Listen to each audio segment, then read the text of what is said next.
Hello, BookTube. I've got some mail for you on this very snowy day here in Boston. It was snowing like the dickens all night long.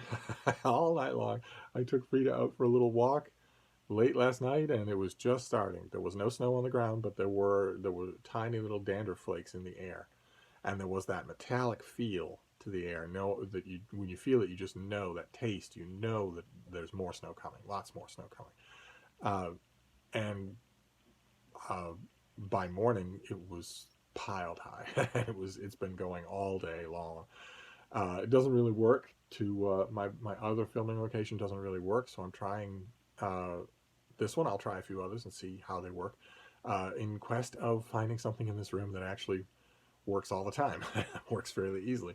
But I've got some mail. None of it came today. I don't think we're going to get any mail today. The sidewalks are impassable, at least in this little neighborhood. The most of the steps have not been shoveled, including my own. There's nothing around this house that's been shoveled at all. So I don't know how a mailman would even get to the slot. And I'd be amazed, considering the strength of their union, I'd be amazed if they were out and about in weather like this. But all this did pile up yesterday, and I never got to it, including a couple of periodicals. The first being my Bible, the TLS, the London Times Literary Supplement. This is a really good issue. The highlight for me being Eric Foner, the historian Eric Foner, does a long and very smart review of A Promised Land by Barack Obama, which I love. I've been collecting those reviews anyway. But I feel when you're a reviewer, you always feel a little bit more connected to the reviews when you yourself have sounded forth in front of an audience. And I did that for the Daily Star in Bangladesh. I reviewed Obama's book in a good amount of space. I think I had 900 words, and I voiced a lot of my frustrations with the book and also some praise of it. And of course, Foner has a lot more room. He has 2,000 words at least in this piece. He does a really good job. I loved it. I don't as yet, I think, have a finished copy of A Promised Land. It's one of the only books from 2020 that where I actually want a finished copy, but I don't think I have one yet. Uh, Ordinarily, what I would do with something like this is cut out the review, fold it up, and tuck it into the book, along with a copy of my own review if I can get my hands on one in printed form. But that was the highlight of the TLS. But there was also Harper's, the latest Harper's, which has this is the issue where Claire Massoud, the novelist Claire Massoud, takes over as the new books reviewer. And reviews a whole bunch of things that I'd never heard of and have no interest in. But it was interesting to read her again on the subject. But the main thing of interest for me was the actual headline. Ann Patchett, who's a novelist who's never really done a whole lot for me. This is a long dramatized story about a friend of hers who comes to stay with her and her husband, and the friend is um, dealing with chemo and treatment for pancreatic cancer. And Patchett, I guess, has a kind of open house for people who just want their hospitality, and it's amazingly well done. It's the best Ann Patchett writing I've ever read. Uh, don't know if it's a kernel of a forthcoming book or not, but I absolutely loved it. I absolutely loved it. Put to shame the rest of the issue.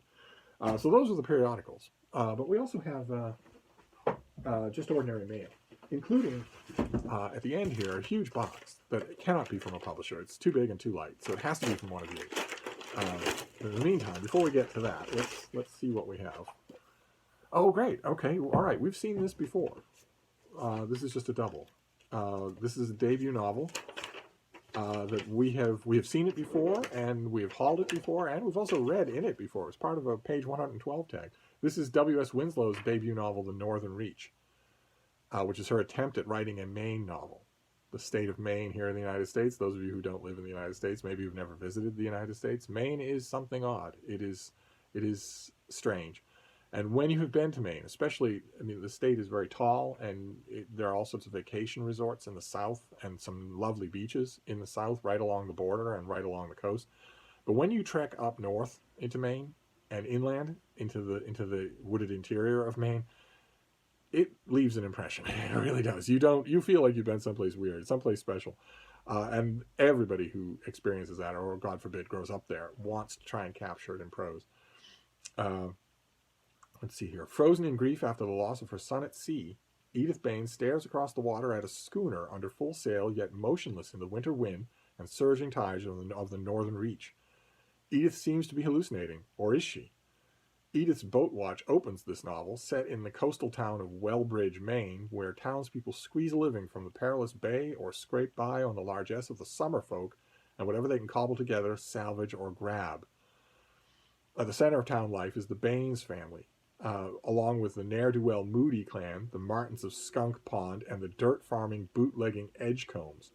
Over the course of the 20th century, the families intersect, interact, and intermarry, grappling with secrets and prejudices that span generations, opening new wounds and reckoning with old ghosts. That description, I haven't read any more of this book than the excerpt that I read in our page 112 tag, but that description leads me to believe that this actually does take place in the South and along the coast. So maybe this won't really be an interior Maine novel in the way that I'm thinking. Let's see here. I want to keep the books nearby. In this new filming setup, I'm sitting on a chair. I want to keep the books nearby so that I can do a Steve Pyramid. Oh my. Oh, very nice. Okay, do we have a pub sheet? No? No, we do not. All right, this is a finished copy. This is almost certainly a 2020 release. It just breaks my heart a little when I get those because my best science fiction and fantasy list has already gone up for this year. But anyway, let's see what we have here. So this is by David Weber and Chris Kennedy, and this is called Into the Light. It's a sequel to their book Out of the Dark. And I don't have a pub sheet, but we have. So let's see. The Shanghairi conquered the earth. In mere minutes, half the human race died, and our cities lay in shattered ruins. But the Shanghairi didn't expect the survivors' tenacity. And crucially, they didn't know that Earth harbored two species of intelligent, tool-using bipeds. One of them was us. The other, long-lived and lethal, was hiding in the mountains of Eastern Europe, the subject of fantasy and legend. Wonder what they are. When they emerged and made alliance with humankind, the invading aliens didn't stand a chance. Now Earth is again ours.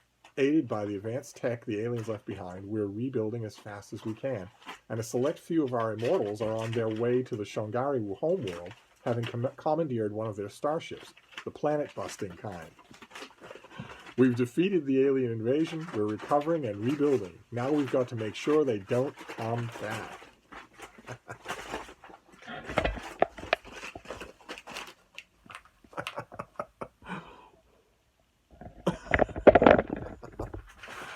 So that sounds really good, but it also sounds like I really, really want to get a copy of Out of the Dark. I'll have to contact the publicist and see if maybe that's possible. If that's possible, I would love to do it. Then we have two boxes. Now, one of them is normal and small and closely packed, almost certainly from a publisher. It's not the one that I have questions about. It's the other one that I have questions about. So let's see. The scissors are on the other side of the room, so I have to open this with brute force. But Steve likes he likes box things because they can be big books. Okay, this is a big book. Okay, this is an April release. It's huge. I wonder if does it tell me the page count?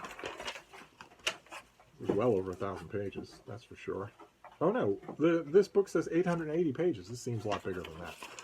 This is Louis Menand, and this is The Free World, Art and Thought in the Cold War, which comes out in late April. And this is the author's follow-up to his beloved 2001 Pulitzer Prize-winning classic, The Metaphysical Club. In a sweeping history of art and ideas that spans the first 2 decades of the Cold War.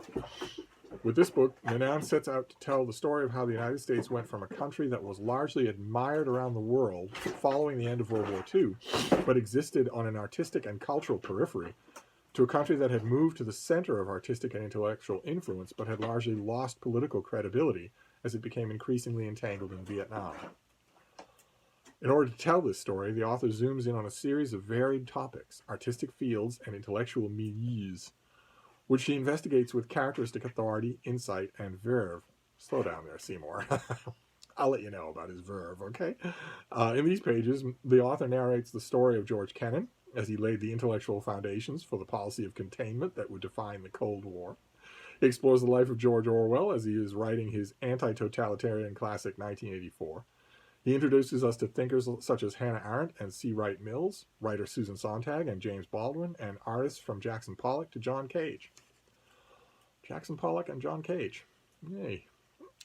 He writes of the beats and the legal battles over censorship, decolonization and the work of Franz Fanon, the avant-garde provocations of Robert Rauschenberg and Mercy Cunningham, the birth of second-wave feminism and Betty Friedan, and the arrival of Andy Warhol and pop art. This sounds great. This sounds just great. Oh boy, this just sounds fantastic.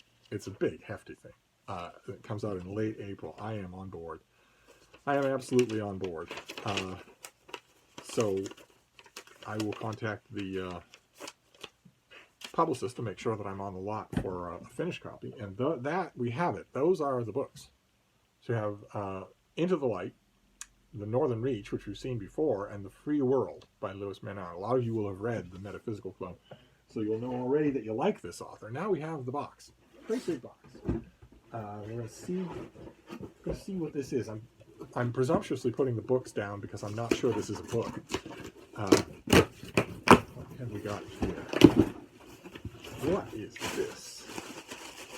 Okay, we have bubble wrap, which I just love, but I have to, if the bubble wrap is deflated, it's less likely to attract Frida's attention until I can get rid of it, until I can dispose of it. Not that she has a lot of energy today, because there's no sunlight, and she knows that her enemy, moisture, is right outside. Oh. Emergency supplies. So one of you went to the bother of sending me Mega Stuff Oreos. How nice. How incredibly nice. Those of you who are new to the channel, I love me my Mega Stuff Oreos, and I'm not going anywhere anytime soon, not for days probably, so I would run out. Fantastic. All right, well, there you go. That's the mail. A couple of periodicals, 3 books, and 2 packages of Mega Stuff Oreos. That's fantastic. All right, so that is the mail on a very, very snowy day. I'm going to wrap this up for now and see if there's any way that I can get any kind of outside activity from my little bean. If there's any way that is possible, I'm going to give it a try. I'll report back. Thank you, BookTube.